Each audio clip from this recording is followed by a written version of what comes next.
Welcome to Cultivated Live for Tuesday, April 2nd. I'm Jay Rosenthal, the co-founder of Cultivated Media, the host of Cultivated Live. And since we launched, our goal at Cultivated has been to be cannabis industry professional first, providing the industry with the most important, insightful, and useful information to you, our audience. We do that in a couple of different ways. One, our daily newsletter called Cultivated Daily. There's a link about how to subscribe, so please go there and do that. We also stream this every day at 10 a.m. Eastern on LinkedIn and YouTube, this show, Cultivated Live. So continue to watch us. Smash the subscribe button, which the kids tell me to say, so please do that if you're watching on YouTube.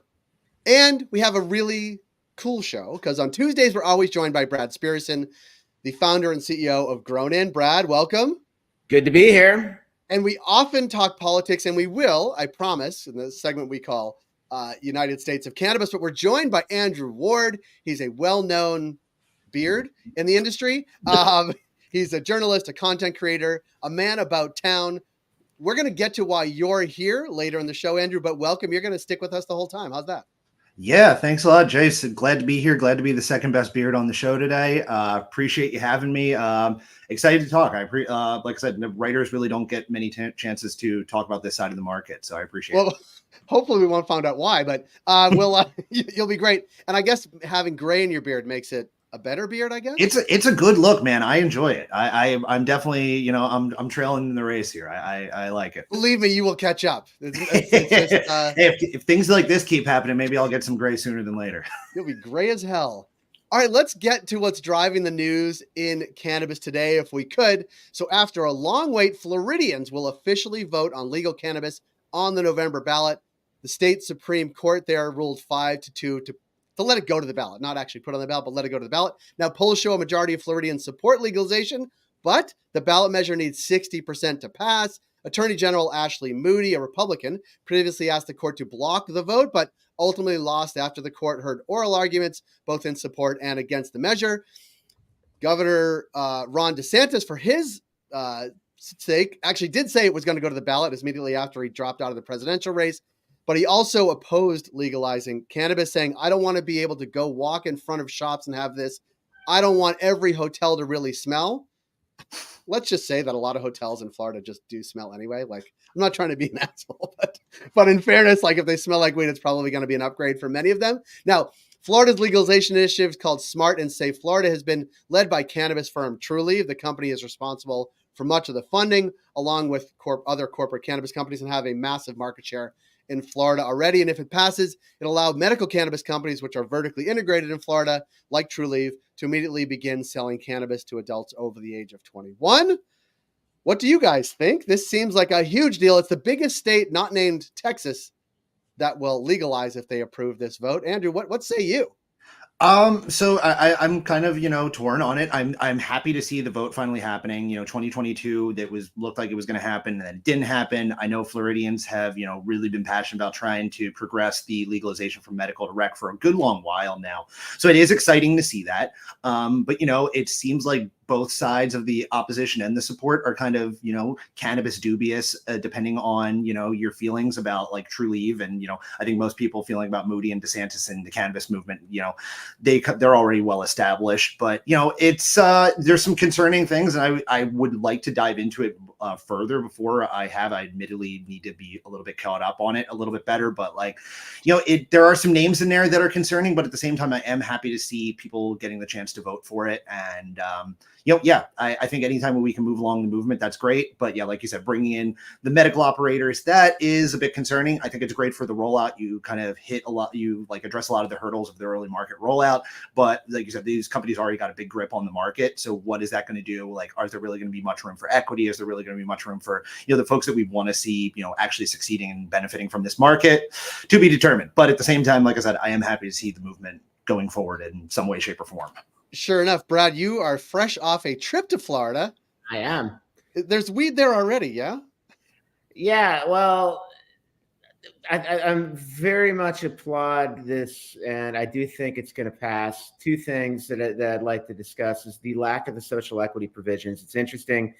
I think it will provide for a less rocky rollout to adult use, but in a perfect world, you would like to see each state coming out with learning from the mistakes of previous states in terms of how they incorporate those most disproportionately impacted by the war on drugs. In this case, they're doing so by ignoring it altogether. Second point is, and Jay, you bring this up, I am very interested to see how this might impact the presidential ballot. I know cannabis is not necessarily red or blue, but green. However, I do think it being on the ballot will bring out more Bidenites at the end of the day. So Florida, a state that I didn't think was going to be in play, we'll see if and to what degree this helps that become so.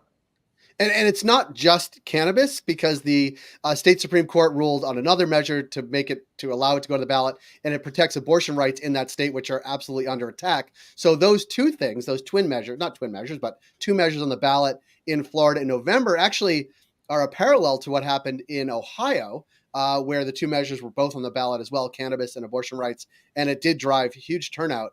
And I wonder if it does put Florida back into play. And it seems to be, we know that the Biden camp certainly does view cannabis and abortion rights as getting people to the polls and certainly working in his favor. We've seen it ever since the State of the Union a few weeks ago. This is actually top of mind for the Biden campaign. Brad, you and I talk about it a lot. I mean, I can't wait to see the polls. The next polls coming out of Florida with these two things included, how much it'll drive, but especially younger voters.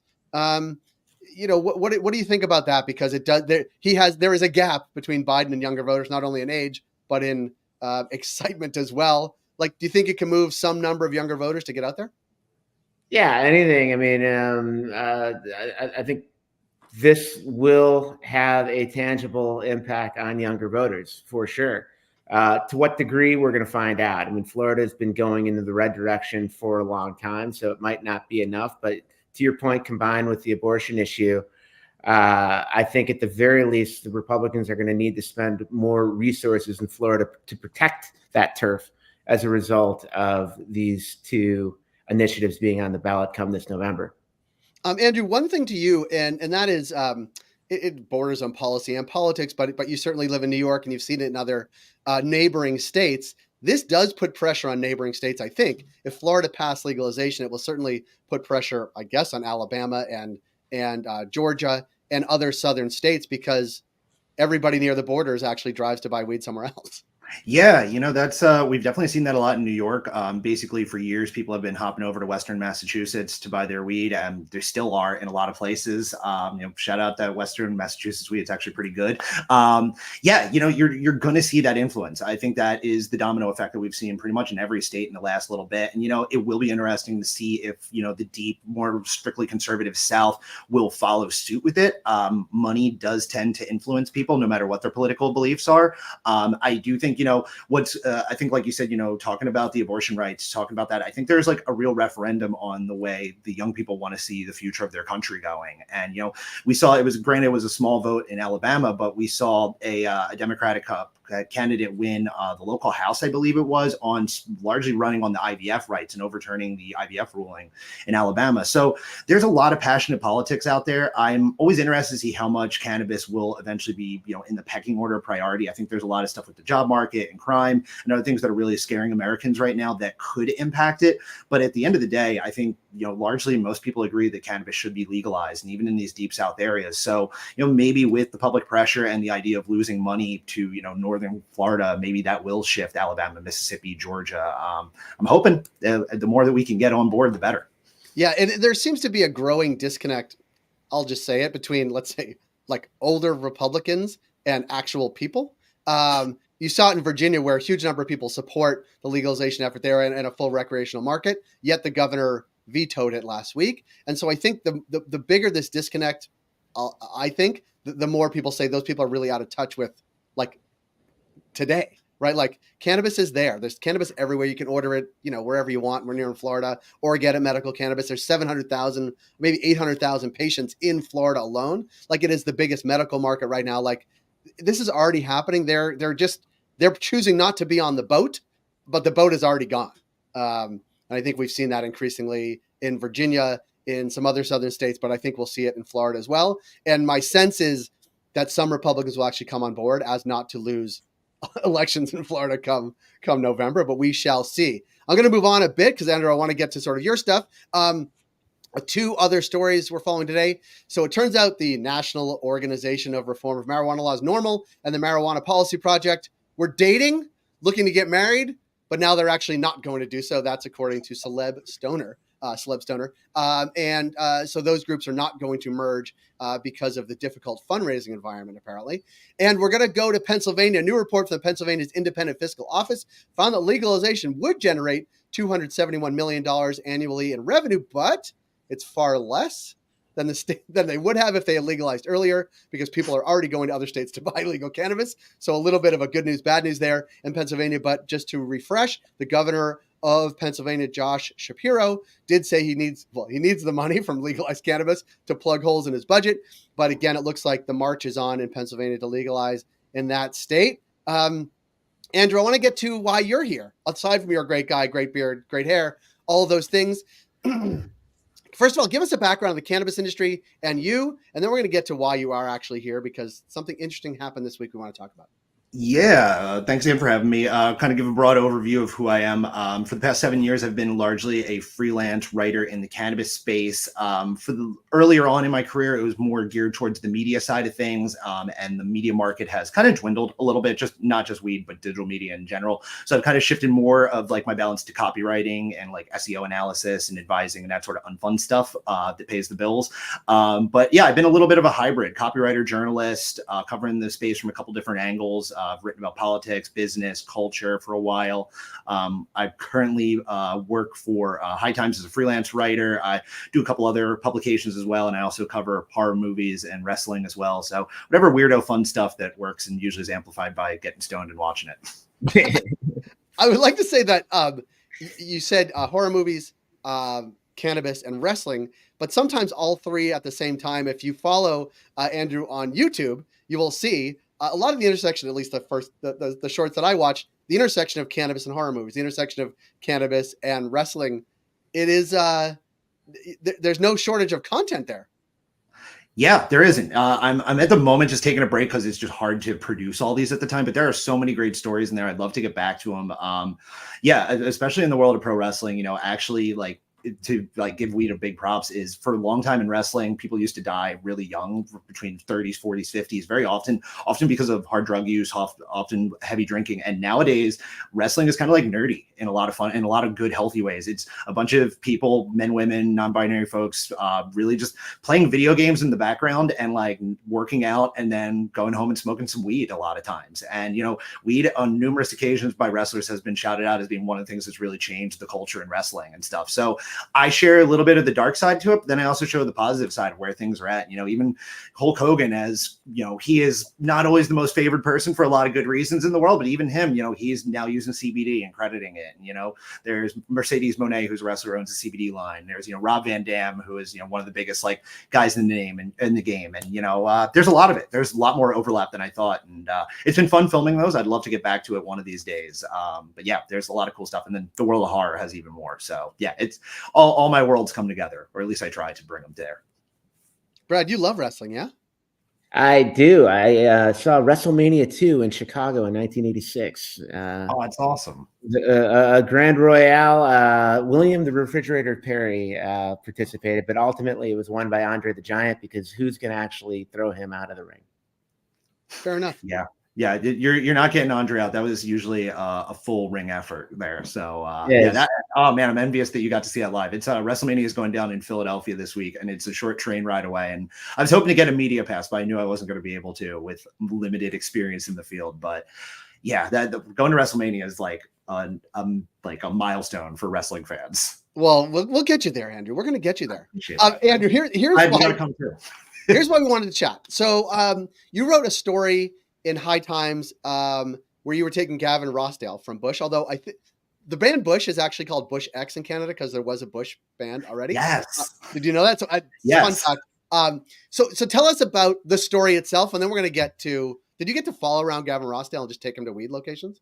Yeah, that's 100% what happened. I will say credit to his public relations team. They actually pitched this. Usually we have to pitch a celebrity, and 99% of the times you will get a no or no response from them.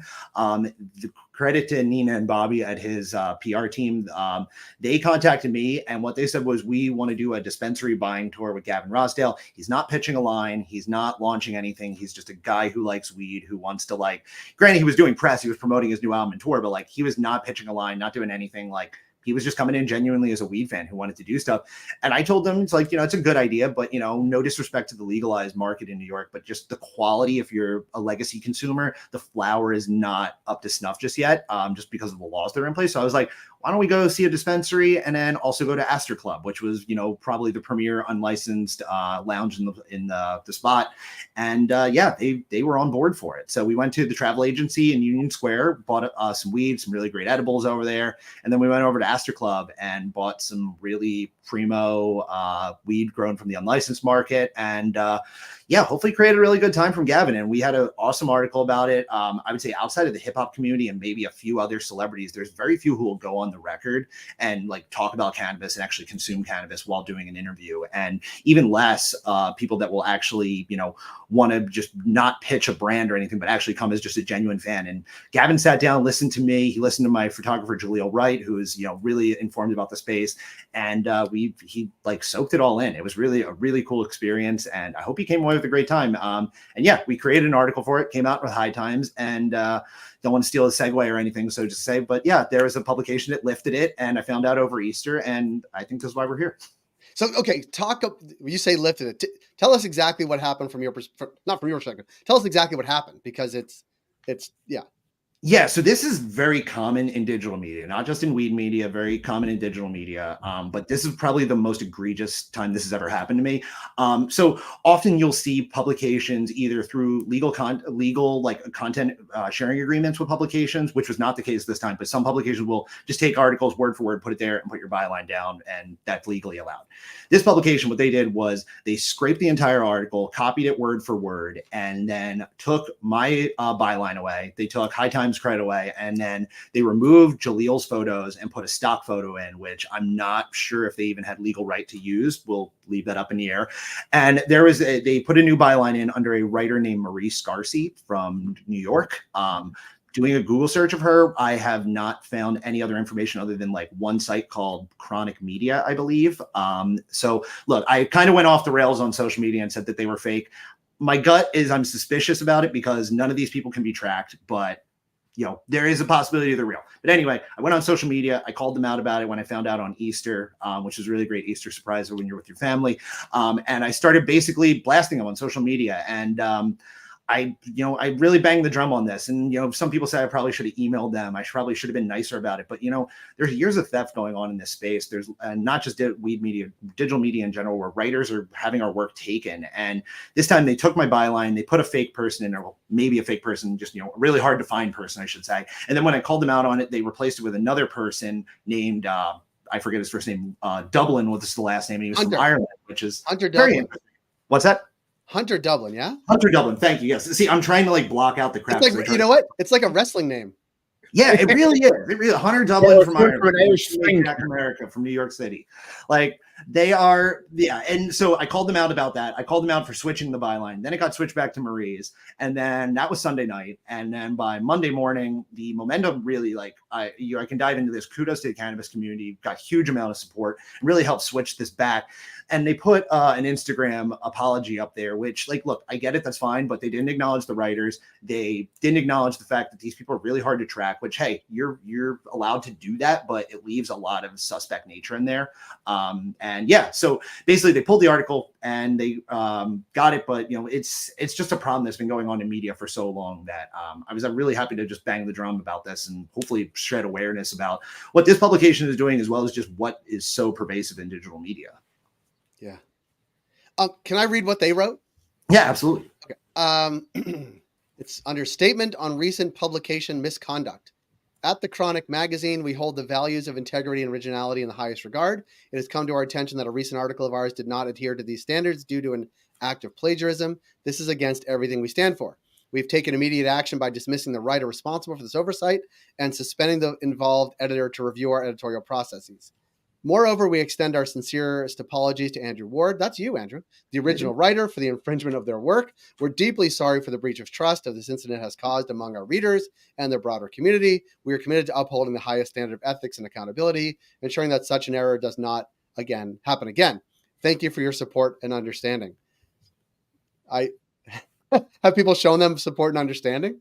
Probably not. I mean, most of the comments, I mean, they're from my community, so they have not. I'm sure they're getting some support, probably in the Oklahoma community. Look, I will say, like, Is that where they are? Yes, they're Oklahoma-based publication, which, you know, everything in weed is Oklahoma-based, at least until those license freezes went in. You know, basically, I will say this on their side. I was not aware of the publication. I know there were people that were fans of their work. It looked like it was a really good print publication at one point, pretty recently, and they featured a lot of women voices, which is really awesome, and that's something that needs to be done in this space. So, like, kudos to them.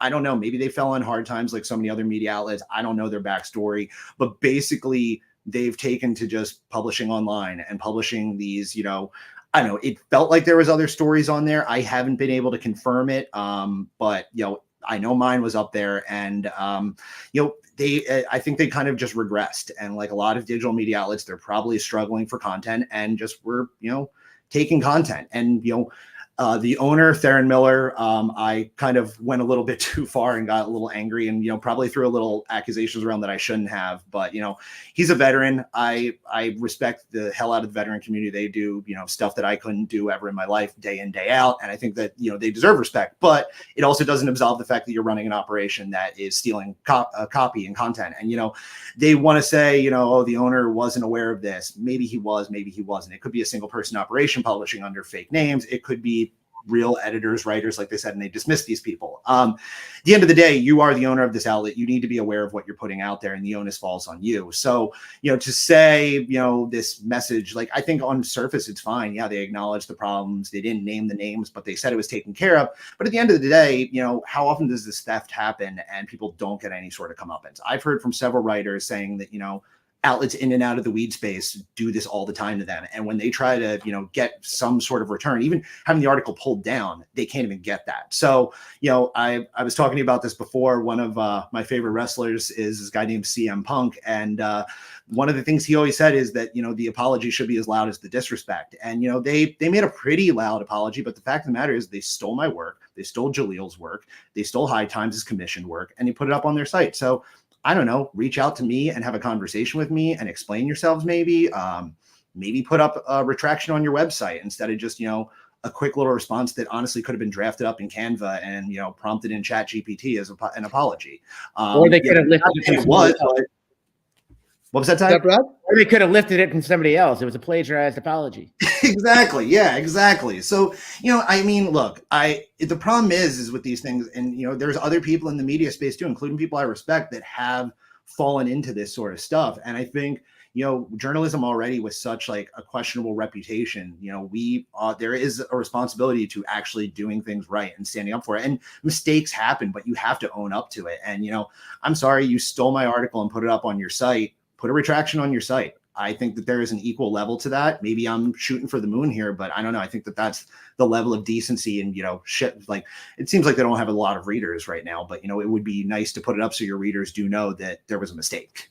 Brad, what's your take? Because you follow this closely, but also you're in the media and news business. I've been in digital publishing, guys, over 25 years now. And unfortunately, when we saw the content farms of the early teens, I just look at like, I look at it as it's going to happen. It's ubiquitous. I applaud Andrew for actually banging the drum and pointing out and calling out any publication that does this. Unfortunately, I think it is a game of whack-a-mole.